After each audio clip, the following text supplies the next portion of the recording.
но. Которулчи. Алихан? Нурбатыр айке. Мо которулбай атат. Кандай которулбай атат? Ой, мо биздин түз эфирибиз башталбай атат, карасаңыз. Ой, которуп алып эмне кыласың? Ой, түз эфирибизди баштайлыбы, которуп баштайлы да. Алихан, башталган түз эфир жана мен которуп койгом да. Которуп койдуңуз беле? Карачы элдин баары бизди көрүп атат, карап атат. Көрүп атабы?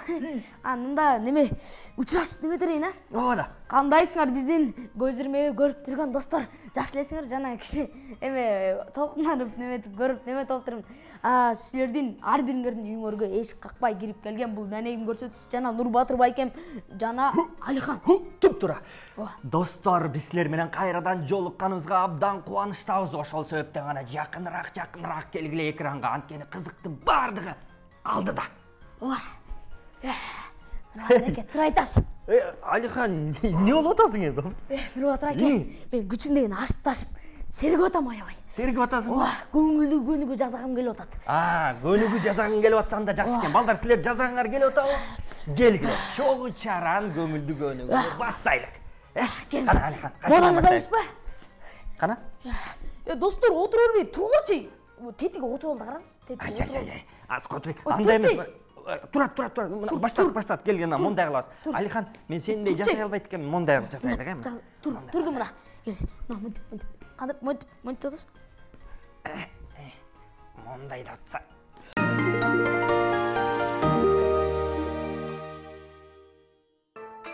Салам достор, кандайсыңар? Биздин көңүлдүү көнүгүүлөрдү калтырбастан көрүп атасыңарбы жана жасап атасыңарбы? Анда эмесе, кеттик! Баштар 1, 2, 3, 4, 5, 6, 7, 8. Колдор 1, 2, 3, 4, 5, 6, 7, 8. Дагы 3, 4, 5, 6, 7, 8. Капталга 3, 4, 5, 6, 7, 8. 1, 2, 3, 4, 5, 6, 7, 8. Эми буттар кошулду. 1, 2, 3, 4, 5, 7, 8. Айланабыз кана. Артка. Эми айланабыз.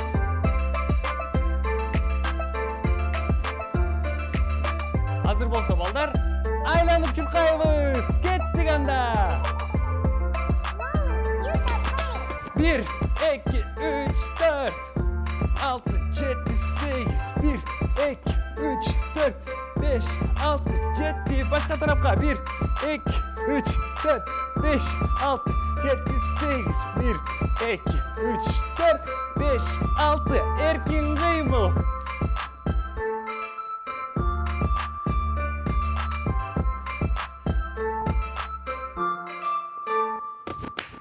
Dostlar, bizdin артыбыздан кайталадыңарбы?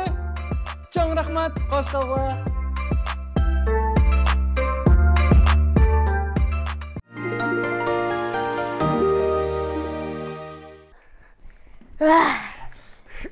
Нурбатыр айке. Сайга сон жазадым ба? Жазадым. Эмне кыйнап атасыз? Жана эфир башталар алдындачы. Эки жаңгакты алып келгем да ана. Чагып бир аз жеп алалы десем, такыр чага албай атпайм ба?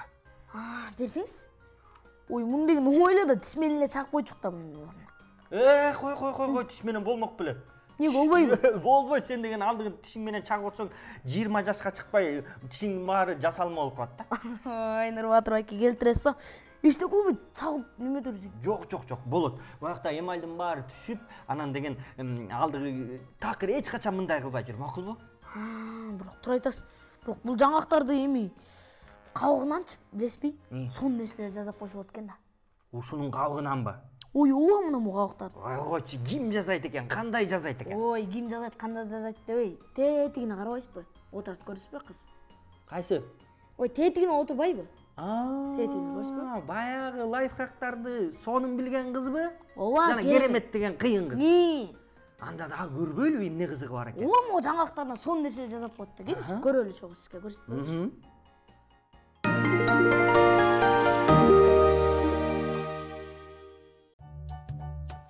Салам достор, не кылып жатасыңар?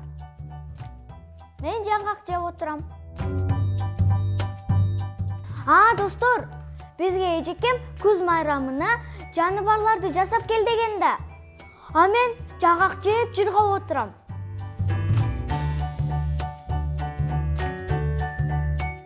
Достор, кандай ойлойсуңар? Жаңгактын кабыгынан жаныбар жасаса болобу? Менимче, болот болуш керек. Келгиле, анда чогуу байкап көрөлү. Мен биринчи жаңгактын кабыгынан ташбака жасап алайын. Ал үчүн бизге пластилин керек болот.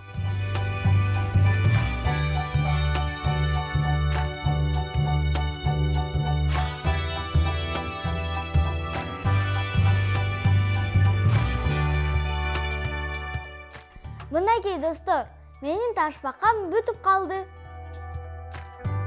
Эми экинчиси достор, айлан көчөт жасайбыз. Айлан көчөт жасаш үчүн ушундай кызыл пластилин керек.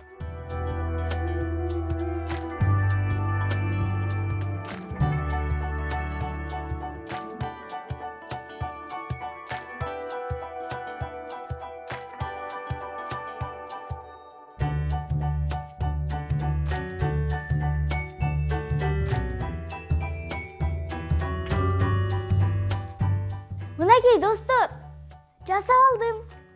Силерге жактыбы? Эми буларды күз майрамына алып барсам болот. Бүгүнкү көрсөткөн лайфхактарым силерге жакты деген ойдомун. Кийинки көрсөтүүбүзгө чейин жакшы калгыла.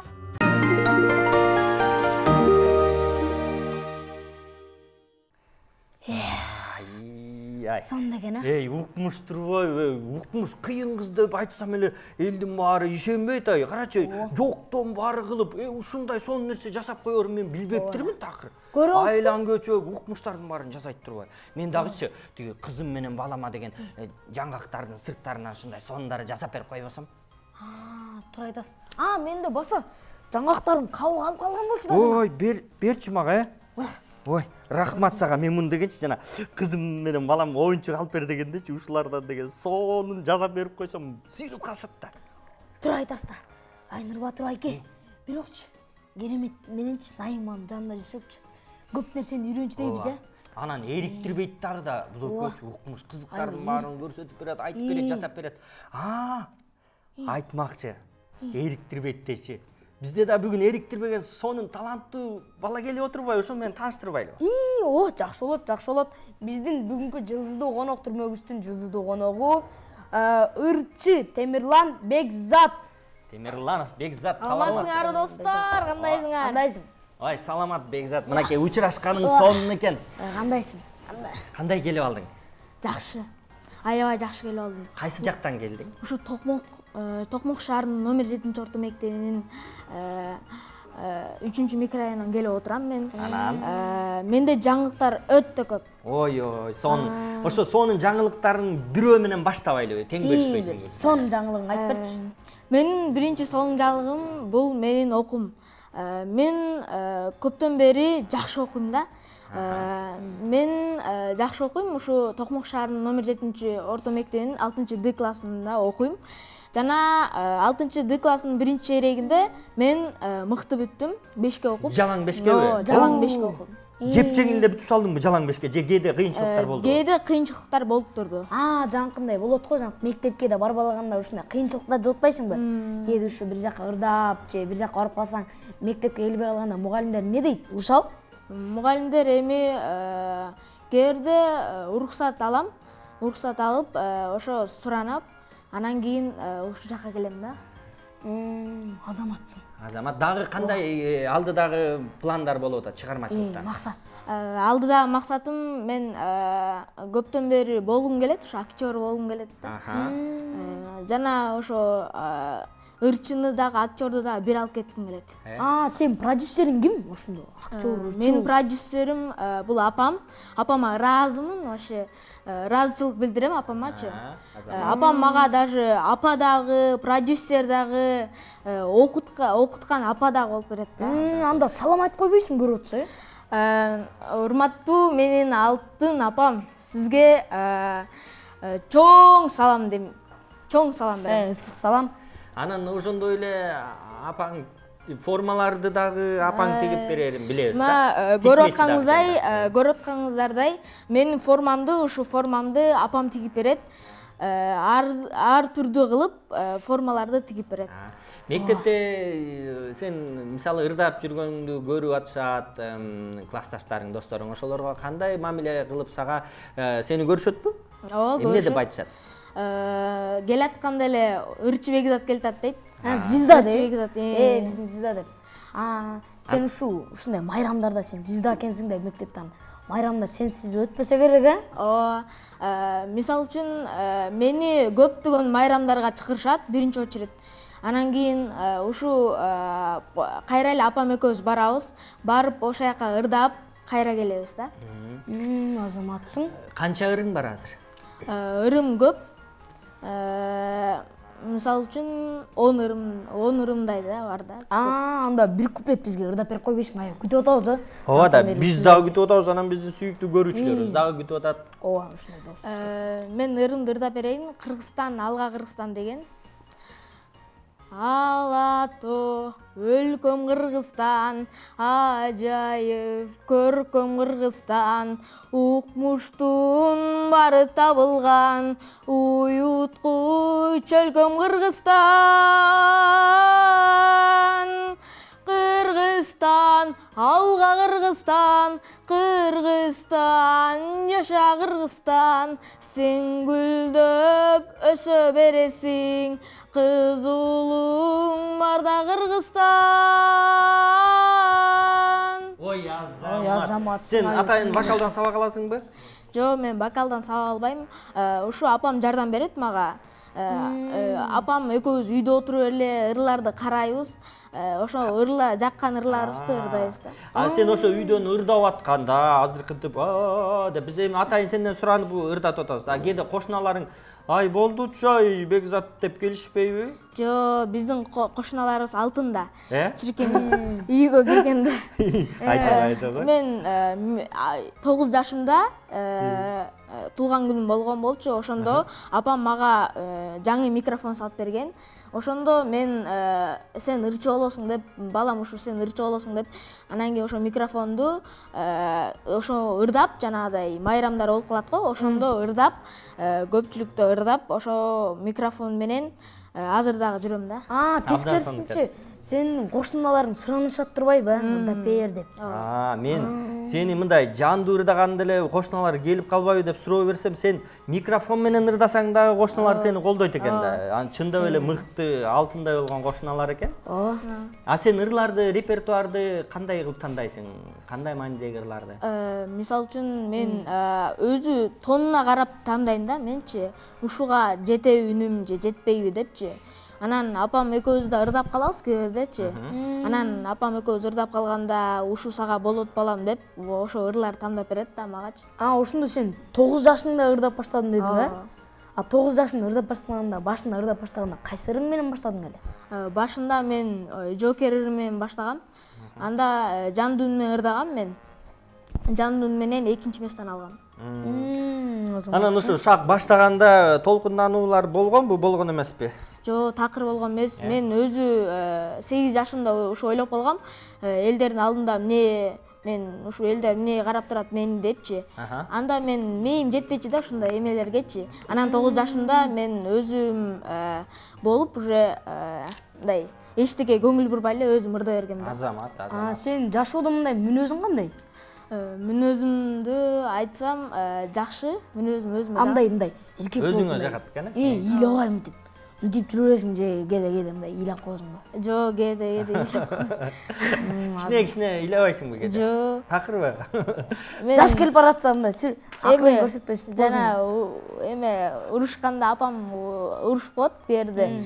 Неге эметпейсиң дегенде, эми макул эми жок, ыйлабайм, эми көздөрүм менен жашты бирок ошо өзүм тартынбайм да, ырдай берем мен, ырдайм депчи.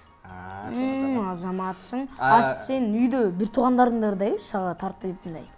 Бир туугандарым ырдайт, бөөгүм ырдайт ушу. Анан аты жөндөрүн анан бир туугандарың толук айта кетчи. Эң улуу агам Кудайберген, ал болсо өзү жакшы тамактар жасайт. Анан ошондой эле бөөгүм бар, Баязет анын аты. Анан ушу жана Сулайма Султандан көрүп калып апам ушу Баязет коем деп Баязет койгон.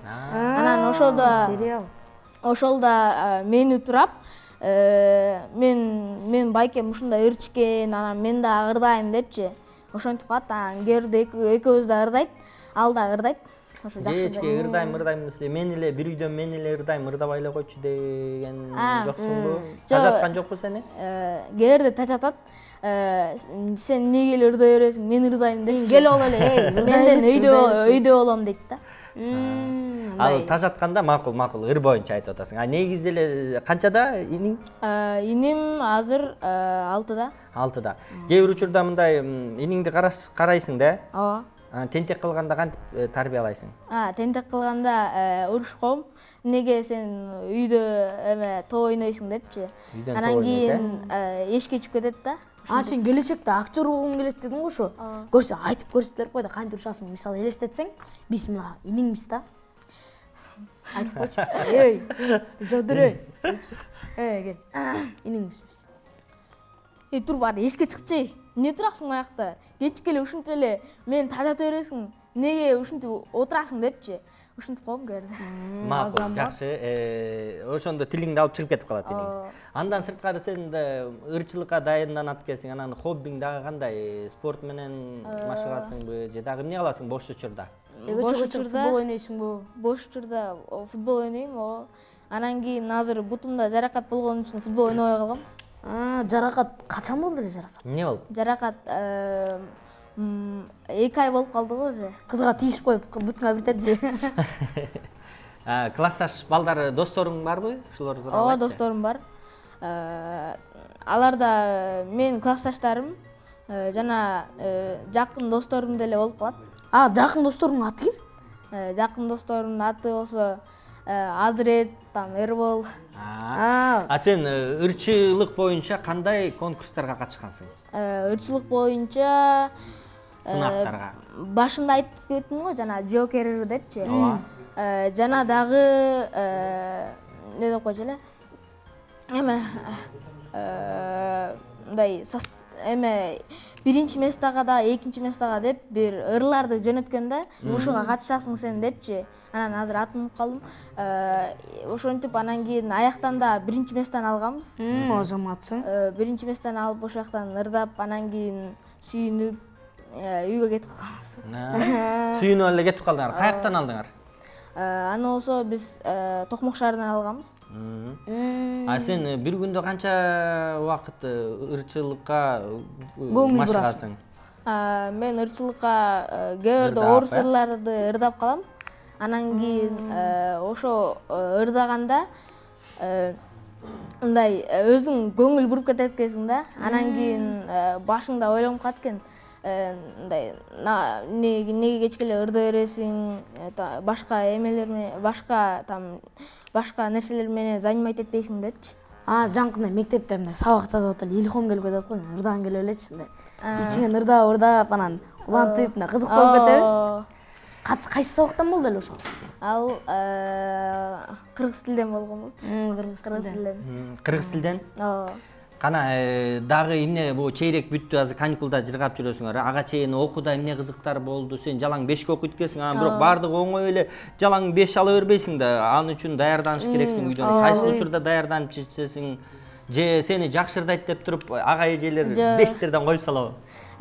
Башында мен математиканы жакшы көрөм. Математика бул жакшы сабак дегенденчи. Анан кийин ошо даярданып атканда андай эжейлер айтып калышат, кечке эле ыр менен занимать этпей, оку менен занимать этпейсиң депчи. Анан ошондо мен окууга да көңүл буруп кетем көпчү. Анан кийин ырым калып калат да ошондой. Экөөнү тең көтөрүп кеткен. Алихан, анда деген Бекзаттан жантадан бери баягы ыр жөнүндө сурап атабыз. Эми кептен иш көтпөйлүү дагы ыр сурабайлыбы? Мындай туруп бир, оонду бир ырыңды ырдап берип койбойсуң. Биздин сүйүктүү көрүүчүлөр. Чержан улалан ырлап. Албетте, албетте. Кел. Кел.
Азамат Бекзат, вай, өркүнүңөзсүн, талантың ташкындай берсин, сонун ырдап бердиң. Эми Бекзат, сен ушу Токмоктон бери ат арытып, жол карытып келип калганыңа чоң рахмат. Андан сонун маектерди куруп берип атасың. Анан сен тиги Токмоктон бул Бишкекке келгендечи, бул жакта шашпай жүрүп кетесиңби? Ары басып, бери басып, тигил көчөгө, бул көчөгө. Бат эле жумуштарың бүтүрдүң анан шуу өттүр кетип каласың. Жок, жумуштарым бүткөндөн кийин өздөрүнүн апамдын бир туугандарына барабыз. Таекеме ошол жака баргандан кийин чай ичип, антип мынтип дегенден кийин кеч кирип кетет. Анан ошентип үйгө барабыз да. Анда сен биз менен бир көчөгө саякаттап келишиң керек экен да? Бишкектин көчөлөрүн жакшы эле билесиңби? Ооба. Бат эле табылат экенсиң да? Анда бир сонуңуз бар тааныштырамыз. Барып келелиби? Макул. Кыз менен таанышасыңбы же көчө көрөсүңбү? Кайсынысы кызык болуп атат? Макул, таанышалы. Таанышалы. Кайсы көчөгө барып таанышабыз эми? Скрябин көчөсү. Скрябинби? Ай, ошол жактабы? Мейли анда барса барып келелиги, кеттик. Жүрүңүздөр.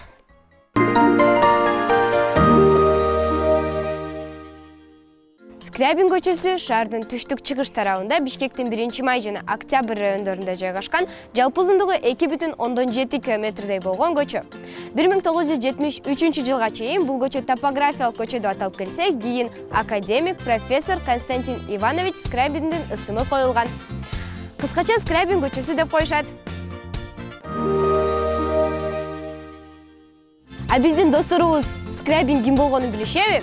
Келгиле, анда мен силерге кененирээк айтып берейин. Константин Иванович Скрябин 1878 жылы 25 ноябрда Санкт-Петербургда жарык дүйнөгө келген.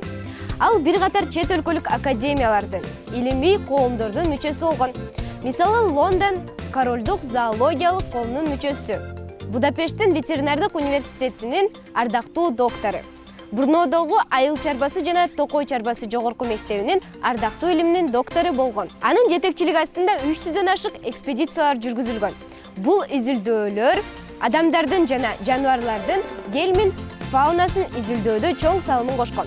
Достор, гельминттер бул мите, курттар, паразиттер. Алар аябай коркунучтуу болот. Ошол себептен колуңарды жууп жүргүлө. Бул изилдөөлөр медицинада жана ветеринарияда пландаштырылган ден соолукту чыңдоочу борборлорду түзүп чыгууда чоң салымын кошкон. Скрябин 200дөн ашык паразиттердин жаңы түрүн ачып, сүрөттөп, алардын 120 тукумдун негиздерин айтып, илимий түшүнүктөрдү киргизген. Бул эмгектери үчүн СССРдин жана анын курамына кирген бир катар мамлекеттердин илимге эмгек сиңирген ишмери наамын алган. Бишкек шаарында Агрардык университеттин алдында эстелиги тургузулуп, анын ысымы дал ушул көчөгө берилген. Достор, Скрябин көчөсүндө шаарды ысык суу менен камсыздоочу номер 2 участок бар. А силер билдиңер беле? Кыргыз Республикасынын Саламаттык сактоо министрлигине караштуу карантиндик жана өтө кооптуу жугуштуу оорулардын республикалык борбору дагы Скрябин көчөсүндө жайгашкан экен.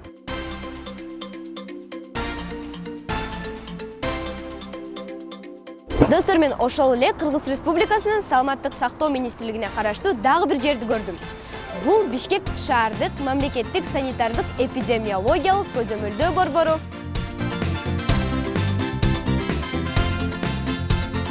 Силер байкадыңарбы, бул көчөдө көптөгөн мамлекеттик мааниге ээ болгон мекемелер жайгашкан экен. Алардын дагы бири Кыргыз Республикасынын Ички иштер министрлигине караштуу Бишкек шаарынын Октябрь райондук ички иштер башкармалыгы экен.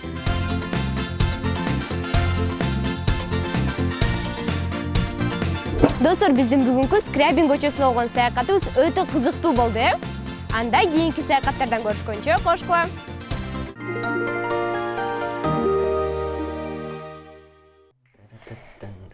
Нурбатыр айке. Аябай сонун саякаттап келдик, Биз айтмай төртөөбүз барсак аябай сонун болот деп. Сиз да тиги Бекзатты эртерээк кетирели кечигет деп. Эми ошо да баягы тиги жолоочунун жолдо болгону жакшы дейт го, анан автобустан калып калса кечигип калат дедим да. Ооба. Анан да баягы иштин эрте болгону жакшы да. Ооба. Нурбатыр айке, сиз эмне эле бүгүн жалаң макал менен сүйлөп калгансыз? Жолоочунун жолдогусу жакшы, эртени кеч кылбай деп эле. Апей, анан мен макалдап сүйлөбөгөндөн кантип сүйлөйм? Анткени деген мен достордон үйрөнүп атпаймынбы? Кайсы достордон үйрөнүп Жана Тилимпозго келген достордон, макалчы достордон. Тилимпоздонбу? Анда айтыңызчы, мен да үйрөнүп алайынчы. Үйрөнүп алай. Ама макал менен айтканда мен макал менен жооп бере турган. Болду анда. Силерге да пайдасы тиет. Биз менен чогуу көрүп үйрөнөбүз. Тилимпозду көрөлүк.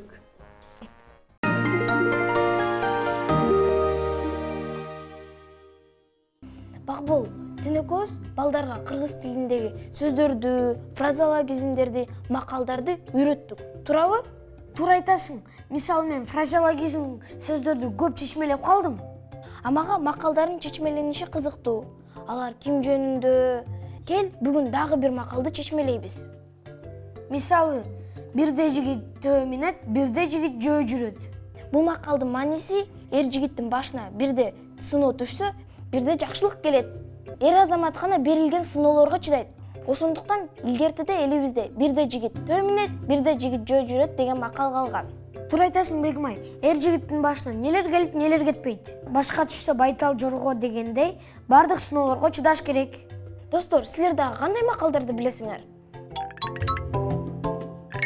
Алыскы туугандан жакын кошуна жакшы. Алыскы туугандан жакынкы. Менин оюм боюнча дос деп ойлойм. Алыскы туугандан жакынкы. Алыскы туугандан жакын тууган артык деп ойлойм. Улууга урмат, кичүүгө. Мен андай билбейт экенм. Алыскы туугандан жакынкы. Кошуна артык. Алыскы туугандан Жакынкы тууган не, жакшы эмне? Улууга урмат, кичүүгө. Улууларга урмат, кичиге урмат эмес. Окшошотпайбы кичине? Улууга урмат, кичиге ошо менин оюмча ушундай болуш керек. Улууга урмат, кичүүгө ызат. Улууга урмат, кичүүгө. Улууга урмат, кичүүгө сый, что? Сый деп ойлойм. Улууга урмат, кичүүгө ызат. Улууга урмат, кичүүгө ырзат. Алыскы туугандан жакынкы кошун артык. Улууга урмат, кичүүгө ызат. Бүгүнкү чыгарылыш силерге кызыктуу болду деп ишенебиз. Мындан ары кыргыз тилдеги фразеологизмдерди, сөздөрдү, макал лакаптарды чогуу чечмелейбиз. Анан дагы жаңы сөздөрдү үйрөнөбүз. Жакшы калгыла.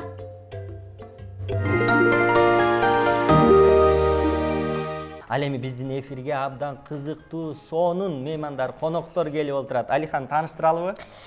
Ооба, биздин УТРКнын эмгеги сиңирилген режиссеру Кыргыз Республикасынын эл артисти, УТРКнын легендарлуу режиссерлорунун бири Молдосейит Мамбетакунов агайыбыз келип отурат, өзүнүн неберелери менен. Неберелери болсо Акылай, Эмир. Саламатсыздарбы? Куш келипсиздер. Жакшы келип алдыңыздарбы? Жакшы, рахмат. Маанайыңыздар жакшыбы? Анда эмесе неберелерден кеп баштайлыкчы. Мынакей, Эмир Баатыр, кандайсың? Ден соолук жакшыбы? Эмне жаңылыктар болуп атат? Мектепте кандай жаңылыктар? Кандай аяктадың биринчи эликти? 4-кө. 4-5 Кайсы сабактардан 4 чыгып калды? Физра. Дене тарбияданбы? Английский. Английский. Эки эле 4пү? Азамат канчанчы классың? 4. 4. Бул өзү спорт менен машыгат. Кайсы спорт? Күрөш. Грек-рим же бул? Грек. Азамат. Канчадан бери баратасың? 1 жыл. 1 жыл болду, Агай, мынакей неберелерден айым биздики атайын Данегим деп ушу Данектерден баштадык. Агай болсо биз Кыргызстан бүт тааныган билген биздин сыймыктуу агайыбыз. Ушул УТРКда канча жылдан бери эмгектенип, башчы болдуңуз, көп эмгекти кылып жүрөсүз. Анан азыр сиздерде кандай жаңылыктар болуп атат? Ушул тууралуу бир ой бөлүшө кетсеңиз. Бизде жаңылыктар ушул, балдарды окутуп атабыз. Өздүк жаңылыгым ушул, могу неберелери менен ушуларга бир өнөр үйрөнүп алса, ушулар бир жакшы салса, ден соолукса болсо деп көпчүлүк учурларыбызды, убактыларыбызды ушу неберелерге каратабыз. Мына ошолордун ичинен кызым сүрөт тартат. Көйнөктөрдүн сүрөттөрүн черте тартат. Башка көрүп мультфильмдердин сүрөттөрүн тартат. Дизайнер Жубайга. Анан бу сүрөтчүлөрдүн бир жаш көп сүйлөбөйт, анан жалаңла тарта берет да. Сөздөн иш көргөн. Агай. Тиги болсо спорт менен. Агай, сиздин ушул мындай жаш кезиңизде келесизби бияка? Жап-жаш болуп келип, анан кийин азыркы менен айырмасы кандай? Асман менен жердей болуш керек, Сөзсүз асман менен жерде эмес, андан дагы бийик. Космос менен. Космос менен. Жер менен Марспы? Биз келгенде булардын эчтекеси жок болчу да. Силердин студия Баластан деген, анан башка баардык көрсөтүүлөрдүн баары бир кичинекей ушундай болгон, ушундан кичине чоңураак. Жеринский бульвардагы ала тоону көрүп турсуң, так ошол жерден чыкчу да баары. Баары ушинтип буруштарга тыгылып алып, передачаларды, көрсөтүүлөрдү даярдап өткөрчүбүз. Азыр эми силердики жакшы, мына. Карачы. Сиз чоң ата катары үйдөн эми иш менен көп алек болоруңузду билебиз. Анан ошондой болсо дагы неберелерге убакыт таба аласызбы? Кандай кылып неберелерге убакыт табасыз? Эми мен неберелер үчүн убакыт табам, неберелер мен үчүн убакыт таба албайт. Булар да окууга барат, ойнойт, ар кимдин өзүнүн интереси бар, курстарга барат. Анан мага келгенде чарчап калышат кээде. Эс алалчы ата деп келишет. Мен эс алгыла деп коем. Кээ бир жекшемби, анан ишемби күндөрдө убактылары болот. Сейилдейсиздер? Сейилдейбиз. Ар кайсы парктарга барабыз. Анан көпчүлүк учурларда могу биздин сүрөт музейине барабыз. Ал жерден сүрөттөрдү көрөбүз. Сурашат, бул эмне сүрөт? Үйдө Баластан каналын көрөсүздөрбү? Үйдө Баластан каналын көрөбүз. Албетте көрөбүз. Эмирден сурасак, Эмир, сен ушу Баластан каналдан кайсы көрсөтүүлөрдү көбүнчө көрөсүң? Силердикин? Данегимдиби? Дагы кайсы көрсөтүүлөрдү билесиң? Баластан Лайфхак. Лайфхак дагы бизде көп да мындай. Кайсыларды көбүнчө билесиң? Унутуп калыптыр. Акылай, сенчи кайсы сүрөттөрдү тартасың көбүнчө? Кыздын сүрөтүн тартасың, кыздын сүрөтүн тартасың, чачы менен. Анан жаратылыштын сүрөттөрүн жакшы көрөт тартат. Сөз менен эмес, бул иш менен кылат да Иш менен кылат да, бул көп сүйлөбөйт бул өзү. Көз менен айтат. Эми неберелер болсо чоң атасынын жанында эркелеп, көп сүйлөбөй, балким эфирден бир аз тартынып атышабы? Агай менен кенен-кесип сүйлөшө берелик. Сүрдөп атышат. Силер көнүп калгансыңар да. Мен деле жаңы келгенде ушундай сүрдөгөм. Сүйлөй албай. Сүрдөп эле кенен-кесип эле сүйлөбөй, чоң атаңар да. Ой, азамат десе. Агай, чоң ата катары мындай неберелерге кандайдыр бир тоскоолдуктар, мындай муну кыл, муну кылба деген бир чектөөлөр болобу же болбойбу? Жок, андай болбойт. Балдардын өз эрки да. Интернет деген Эгер абдан жаман жолго баратса, бир эки сөз менен айтып түшүндүрүп койсо болот. Бул эмне үчүн жаман, эмне үчүн барбаш керек. Калган учурларда өстөр деле булар бирөө 9-та, бирөө мисалы үчүн 6-7-лерде өстөр деле түшүнөт. Телефон көп көрөсүңбү Эмир? Телефондон кач албайт, туура, көп көрөт. Бул аз көрөт. Телефон сүрөт. Агай, сиз ушу Баластан каналын сиз да көрүп атканда, сиз да неме кайсы көрсөтүүлөрдү билесиз? Мен Баластанда баарын эле көрөм. Баластан кээ бир учурларда күлүштет коюп көрөм. Бирок абдан көңүл коюп эмес. Мага башка нерселер кызыктырат. Баластан эмне жаңылык болуп атат экен, эмнеси жаңырыптыр, кимдер кандай сүйлөп атат, кимдер кандай көрсөтүп атат, ошолор. Жаңылык демекчи агай, мына сизде жакын арада эле бир абдан биздин көрүүчүлөргө, биздин досторго жагымдуу жаңылык болуптур. Ал болсо Орозкулдун 10 уулу деген жаңы мультфильм тартыпсыз. Ушул тууралуу бир айта кетсеңиз. Эми бул мультфильмдин мен сценарийсин жаздым. Ал эми тарткан Каныбек Өмүркулов деген бизде Каныбек Өмүркулов деген жигит бар, өзү аниматор. Кыргызстандагы бирден бир мыкты аниматорлордун бири. Көп балдарды окутуп тарбиялап атат. Мультфильмдин сүрөттөрүн, анан режиссурасын мына ошол жигит жасады да. Бул өзү биздин атактуу манашчыбыз Кыргыз Эл Республикасынын баатыры Жусуп Мамайдын варианты боюнча тартылган.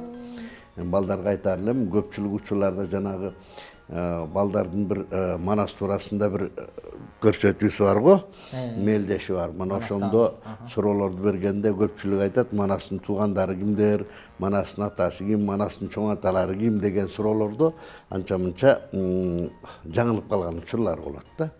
Эми биз ошондон улам байкап көрдүк да, Манас өзү каяктан чыккан, кимдин баласы, Манастын атасы канча бир тууган, ал учурда кандыкка кандай шайланган, анан каада салттен кандай болгон, кандыкка кандай көтөрүлгөн, мына ушул жөнүндө ушу балдарга түшүнүктүү болсун деп, Орозкулдун 10 уулу деп ошолор туурасында тартканбыз, Манастын төрөлүшүнө чейин. Анан мында бир нерсе бар да, бул Кыргызстанда чынын айтканда Манас темасындагы биринчи тартылган мультфильм. Башка жок. Дебют турбайбы? Дебют. Анан эми азыр аракет кылып тартабыз деп камынып атышат. Манастын өзүн, Семетей Сейтектерди тартабыз дейт, кичи эпостор тартабыз деген жакшы ойлор бар. Мүмкүн ишке ашып калса, мен ойлойм, ушу Кыргыздын телевидениясынын ушу эфири ушу кичинекей мына азыркы көрүп отурган балдарга бир кубаныч тартуулайт деп ойлойм. Силер жаркылдап эле улам эле бир мультфильмди премьерасын кылып отура берет болушуңар. Абдан сонун болот. Анимация негизи өтө татаал көп убакыт алса керек да. Канча убакытта тартылды? Негизи өзү ошол бизде окуган балдар Кыргыз-Түрк Манас университетинин базасында тартылды. Тапшырма бергендер Кыргыз фильм. Анан ошол жерде көбүнчө студенттер окуусун бүткөн, бүтүп аткан өзбүстүн студенттердин иши менен ушу Каныбек агайынын жетектөөсү менен анан тартышты да. Бул эми ошол доордогу костюмду, ошол доордогу жаратылышты, ошол доордогу жана куралдарды, тигулардын баарын ойлоп, ошонун баарын тең кыймыл аракетке, иш аракетке алып келиш кыйын нерсе да, чынын айтканда. Агай, ушу мультфильмдерди көптөр жазат экенсиз. Нурбатыр Байкем экөөбүзгө ылайыктуу бир роль барбы? Сөзсүз да, өзгөчө сага ылайыктуу роль бар ал жерде. Ошо көптөн бери сизди көрүп жүрчүмүн, мультфильмдерди тартып калсам депчи. Болот. Tilek tilesең эле, Кудай буйруса ошого жетесиң. Мультфильмдин кичине анча-мынча кебетеңди өскөртүп тартабыз, сени таанылбагандай кылып, же таанылгандай кылып тартабыз го. Мага айырмасы деле жок. Бир кулагыңды чоң, бир кулагыңды кичине, мурдуңду барбайтып, мындай. Ушундай кылып тартабыз да. Сенин өзүңдүн мүнөзүң ушулар болуп атат да, сен укканды жакшы көрөт экенсиң, кулагыңды чоңураак кылабыз. Көргөндү жакшы көрөт экен, көзүңдү чоңураак кылабыз. Мурдуңду кичиреак кылабыз, бул жакшы дем ала албайт депчи. Мисалы үчүн бул эми тамаша албетте. Образ жаратканда ушулардан улам чыгат да, анан ким экенин тааныйт да. Өзүңөр бул туурасында жакшы билесиңер. Бизде негизи Кыргызстанда ошо мультфильм тартуу өтө солгун десек болот. Анан ушу сиз биздин көрүүчүлөргө, сиздер дагы көп мындай жакшы жаңылык алып келгениңиздерге чоң терең ыраазычылык айтабыз. Сиз өзүңүз бала чагыңызда кандай элеңиз? Мынакей кичинекей неберелериңиздердин жашында. Мен ойлойм, ушу өзүм анча-мынча мындай шустрак болсам керек, орысча айтканда. Ошо могу баланын жүрүш-турушундай болгон. Мен да чоңойгондо ушундай. Кудай буйруса, эл артисти болосуң. Сенин баскан турганыңан, сүйлөгөндөрүңө мен эртеден бери байкап турдум. Бул бала да бар экен, бул баланы эми жакшылап тарбияласа чыккыдай экен деп, чынын айтканда. Ошол учурда кандай оюндарга ойночу элеңиздер, кандай өзгөчөлүктөр бар эле сиздердин балачакта? Биздин оюндар эми чук атмай. Чикит ойномой, чикит деген оюндарыбыз бар. Анан пара тепчүбүз, жамбашыбыз сынганга чейин. Эми ал оюндарды асыр балдар ойнобойт. Ал оюндар унутта калып баратат, чынын айтканда. Жанагы каада салт деген көрсөтүүлөр силерде бар го, Баластанда. Ошол экилерди көрсөтүп, мындай пропаганда кылышат. Ал накта спортта чүкө, чикит, бул оюндардын баары спорттун категориясына кирет да. Ошон үчүн ушуларды үйрөтсө жаман болбос эле. Балдарга да айтар элем, ошолорду көбүрөөк карап, ошолорду көбүрөөк ойнош керек. Эгер ден соолугум чың болсун, эч жерим оорубасын дей турган болсо, ошондой ден соолукка пайдалуу оюндарды үйрөнүш керек да. Менин оюм ушундай. Буларга да мен көп айтам, бул телевизорду же болбосо телефонду коюп эшикке чыгып секирбейсиңер, бир буттап жок эле дегенде. Же эки буттап секирбейсиңерби деп. Илгери дескерисинче апалар, үйгө кир, жөн ойноо деген. Азыр үйдөн чыгара албайсың. Эмир, сен кайсыл оюндарга кызыгасың? Чүкө. Дагы? Жашынба, волейбол, футбол. Волейбол, футбол, волейбол, футболдун экөөнүн кайсынысы жакыныраак, жана кайсысын көбүрөөк ойнойсуң? Кимдер менен? Волейбол. Байкем менен, соседтер менен, кошуналар менен. Мектептенчи? Мектептен деле. Мектептен деле волейбол ойнойсуң. Акылай, сагачы, сага кайсыл оюндар жагат? Үйдө курчак деп койчу болот. Акылай деген чоң сүрөтчү болчудан окшойт, баардыгынын баары, иштеги ойдун баарын кагазга түшүрөт окшойт да. Байкап атат, силерди барганда тартат, өзгөчө сени тартат. Сүрөтүңдү жибербейт. Чоң атабыз жөнүндө айтып бергилечи. Сейил дегенде чоң атабыз кандай эркелетет бизди, эмне кылат? Эсте калган учурлардан барбы? Балмузду алып береби? Көп алып берет. Чоң атаңарды мындай пайдаланып, мындай чыгасың силерге. Үйдөн чай ичип келдим десең, жок, ичип келген жоксуң. Ичиңге. Дагы иштеппи? Дагы иштеп. Кайсы тамактарды, кайсыл немелерди көбүнчө алып берет? Балмуздак. Эмне деп эркелетет? Кара жаным деби? Козу деп. Малдардын аттарын коюп коем да, булар козу, улак, чебиш деп коем, тамаша кылып. Мүнөздөрүнө жараша.